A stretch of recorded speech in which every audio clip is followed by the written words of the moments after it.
আসসালামু আলাইকুম সম্মানিত ভিউয়ার্স, এই আপনারা দেখতে পারতেছেন এখানে আমাদের মেহেরপুরের ভাইয়েরা, এই যে কুষ্টিয়ার মেহেরপুরের ভাইয়েরা এই পাগলা নারায়ণগঞ্জ পাগলা গরুর হাটে ঈদুল আজহা উপলক্ষে এই গরুর হাটে তারা গরু আনছেন।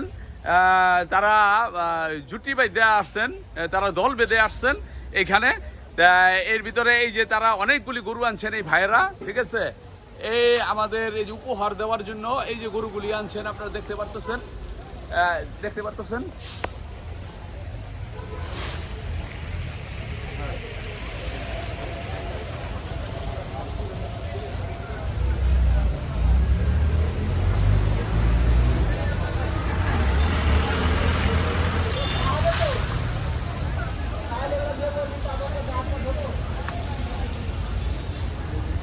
হ্যাঁ যে আমরা দেখলাম, আপনাদেরকে দেখাইলাম গরুগুলি, যে তারা এই গরুগুলি নিয়ে আসছেন। তারা আপনারা কি কি খাওয়াইছেন এই গরুগুলিকে? গমের ভুসি, ছোলা, ভুট্টা আর খড় আর ঘাস, কাঁচা ঘাস পাচ্ছি। আসলে ঢাকা শহরে ঘাসের যে গরুগুলি এগুলি হলো অর্গানিক, এগুলির চাহিদা বা এগুলির গোস্তের চাহিদা, যদিও কুরবানির বলে কথা না, কুরবানির ভিন্ন একটাই, এগুলির একটা চাহিদা আছে, ঠিক আছে, ঘাসের প্রতি। যে ঘাস খাওয়াইলে আমাদের একটা গরুতে 10 কেজি ঘাস খায়, আগে মাপা 10-12 কেজি, 10-12 কেজি মানে ঘাস আছে আপনাদের। আপনারা এইগুলি তাহলে মোটামুটি বলা চলে যে অর্গানিক ভাবে আপনারা গরুগুলি লালন পালন করেন। এখন এই ঈদের গরুগুলি মোটা তাজা করানোর লিগে ইউরিয়া সার, তারপরে বিভিন্ন রকমের যে এইগুলি খাওয়ায় মোটা তাজা করানোর চেষ্টা করে। অর্থাৎ আমি দেখছি যে যাই হোক, যে কুরবানির গরুর গোস্ত খাইতেও তো না মজা লাগে না, কারণ কি লেগা, যদিও কুরবানি দেওয়াটা গোস্ত খাবার জন্য না, ঠিক আছে, আল্লাহরে রাজি খুশি করার জন্য, তারপরে আমরা গরিবরা যারা খাই আর কি মজা লাগে না, কারণ এগুলি ইউরিয়া সার বিভিন্ন রকমের ভিট খাওয়ায়া, ওষুধ পানি খাওয়ায়া মোটা তাজা করে, ঠিক আছে, খামারি করে। কিন্তু আমাদের এখানে খামারের কথা বিভিন্ন চাষির বাড়ি, কোনো চাষির একটা, কোনো চাষির 2টা, কোনো চাষির 3টা, মানে সমস্ত চাষির বাড়ি। এবং কোনো চাষির লালন পালন ওই সবুজ ঘাস আর এই খড় আর গমের ভুসি, ছোলা, ভুট্টা, এই যে খাওয়ায় না, আর কোনো ওষুধ এইগুলি খাওয়ায়। এইবার গরুর দাম তো মনে হয় যে বাড়তিও যেতে পারে, কমও যেতে পারে, এমন আবার দাম হাঁকাই আছেন না যে মানুষ যেন না নিতে পারে, আবার ফেরত না নিতে হয়, ঠিক আছে। কারণ ওজন যেমন 8 মণ দাম চাইছে যে, হ্যাঁ 2,60,000 টাকা চাইছেন 8 মণ। এটা কি লাইভ ওয়েট? এটা লাইভ ওয়েট 8 মণ। আর গোস্ত কয় মণ হইতে পারে? 8 মণ গোশি আছে, 8 মণ গোশি আছে। আর লাইভ ওয়েট তাহলে আর বেশি হইব, 350 কেজি লাইভ ওয়েট। দেখি ভাইদের একটু, হ্যাঁ এই যে ভাইরা সবাই দেখতেছেন, এই যে ভাইরা এই যে আস্তে আস্তে হাট জমতেছে, মানুষের পরিমাণও আস্তে আস্তে বাড়তেছে, 2 দিন পরে আরো মানুষের পরিমাণ আরো বাড়বে। তা এটার দাম কত চেয়েছেন? 2,60,000। এটার চাওয়া, এটার চাওয়া 80,000, 60, 50, 60 এর ভিতরে, মানে আড়াই হইলে আপনি ই করবেন। যাই হোক, আপনিও 2টা পয়সা পান, মানুষজন ইসের ভিতরে একটু কমের ভিতরেও নিতে পারে। তবে এইবার ডক্টর ইউনূস সাহেবের ব্যাপারে কি বলবেন আপনি, যে এইবার ইন্ডিয়ার সাথে কোন রকম সে কোনো চুক্তি নাই, ইন্ডিয়ার গরু কোনো আশা সম্ভাবনা নাই। আপনি কি বলবেন ইউনূস সাহেবকে? কি ধন্যবাদ দেওয়ার মতো? ইউনূস সাহেবকে ধন্যবাদ দিই, কারণ আমাদের দেশের চাষিরা অন্তত যাই হোক কুরবানির গরুগুলা কম বেশি যাক বেচা কিনা হোক, আর ইন্ডিয়ার গরু আসলে পরে তার এই বেচা কিনা, তাহলে আমাদের দেশের মানুষেরা চাষিরা খায় প্রচুর, প্রতিবারই লস খায়। এইবার আশা রাখা যায় 2টা, মানে এটা 2টা পয়সা হবে, মাশাআল্লাহ, আলহামদুলিল্লাহ। আপনার এই মনের আশা আল্লাহ পাক পূরণ করুক। আমরা একটু গরুগুলি দেখান একটু, ঠিক আছে। আমরা যে গরুগুলি দেখতেছি এখন, সম্মানিত ভিউয়ার্স, যে আপনারা দেখতেছেন বিশাল বড় বড় দেহি গরুগুলি। এটা বললেন যে 8 মণ গোস হবে, এটা 8 মণ হবে, এটাও 8 মণ, তাই না? এটা 8 মণ, এটাও প্রায় এরকম 7 মণ পার হবে, হ্যাঁ 7 মণ, এটাও 8 মণ হইতে পারে, এটা 8 মণ পার আছে, এটা 8 মণ পার হবে, ঠিক আছে। এগুলি দেখা যায় যে তৈরি করতে অনেক মেহনত করতে হয়, তাই না? অনেক যত্ন নিতে হয়, 2 বছর পালা লাগে একটা গরু। এগুলো একের সব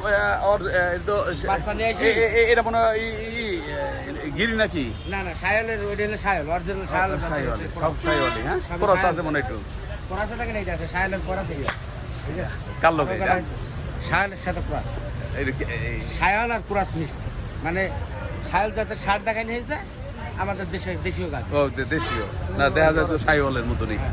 এইটার লাগে ক্রস, এটার এই নাবি নাই, নাবি নাই। এটা এটা হ্যাঁ, যে সম্মানিত ভিউয়ার্স যে আপনারা দেখতেছেন, এটা এগুলি এইটা কত রাখবেন? এইটা ছোটগুলি এটি দাম চাইছে 1,05,000, বেচা কিনা দাম হয়েছে 85,000। দাম 85,000। হ্যাঁ বেচা কিনা, হ্যাঁ বেচা কিনা। যাই হোক ইয়ের ভিতরে আছে মোটামুটি আপনার ছোট বড় সব। আরে এটা ইয়ে দেখা যায় যে আর একটু কম আছে। ইয়ের ভিডিওগুলিতে দেখলাম আমি, গাবতুলির ভিডিওতে দেখলাম এটা একটু কম আছে। ঠিক আছে, ওই সুখচান,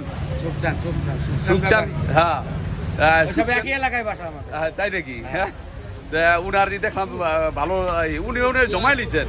উনি মনে হয় প্রতিদিন 8টা-10টা বিক্রি করে, 8টা-10টা উনি প্রতিদিন বিক্রি করতেছেন। হ্যাঁ হ্যাঁ, উনি প্রতিদিন 8টা-10টা 20টাও মনে হয়েছে, হেভি বেচা কিনে হইতেছে। ঠিক আছে, তাই না? আমি একটা ফার্ম দিছি, আমি একটা খামার দিছি, পদ্মার চরু খামার। আমার চ্যানেল হলো পদ্মার চরু খামার। এই আর ভাগ্যকুল চরে দিছি। আমি কিছুদিনের ভিতরে যাবো দিনাজপুরে গরু আনতে, এই যে এইগুলি সাইওয়াল, এইগুলি হ্যাঁ সার গরুগুলি আনতে যাবো। হ্যাঁ হ্যাঁ কি না না না, আমি এবার করি নাই। আগামীতে আমি করবো মাংসের জন্য। এইলে আমার নিজের থাকবো, ওই যে খলিল। হ্যাঁ হ্যাঁ হ্যাঁ। তা আমরা দেখলাম যে ভাই এখানে যে গরুগুলি আনছেন, এই গরুগুলি মোটামুটি দাম হাতের নাগালের ভিতরেই আছেন। ঠিক আছে,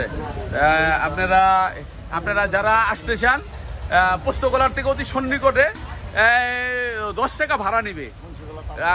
মুন্সিখোলা, তালতলা, পাগলা নারায়ণগঞ্জ আর ওই আপনার এই কদমতলি থানা, তাই না?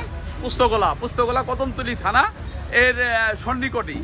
ঠিক আছে, অতি সন্নিকটে। আপনারা যারা জুরাইন, পুস্তকলা বা বাড়ি, তারা আপনারা এখানে আইসা এই হাটে খুব আসাটা সহজ, আপনারা আসতে পারেন এই হাটে।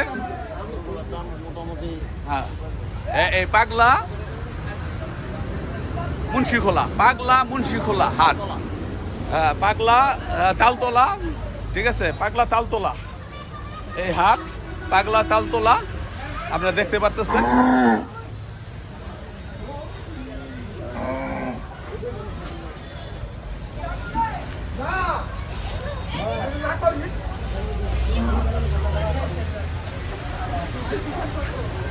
আস্তে আস্তে দেখা যায় যে জমে উঠতেছে, হাট জমে উঠতেছে।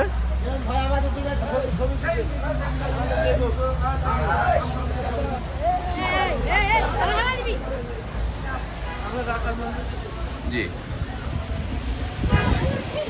সারা বিশ্ব দেখুক আমাদের। হ্যাঁ, সারা বিশ্ব দেখবো। হ্যাঁ, ভাইরাল করে দেন পদ্মার চর ও খামার। হ্যাঁ, ভাইরাল করে দাদা এদিকে আসো। পদ্মার চর ও খামার। ঠিক আছে, ওকে, ভালো থাকবেন তাহলে। আসসালামু আলাইকুম।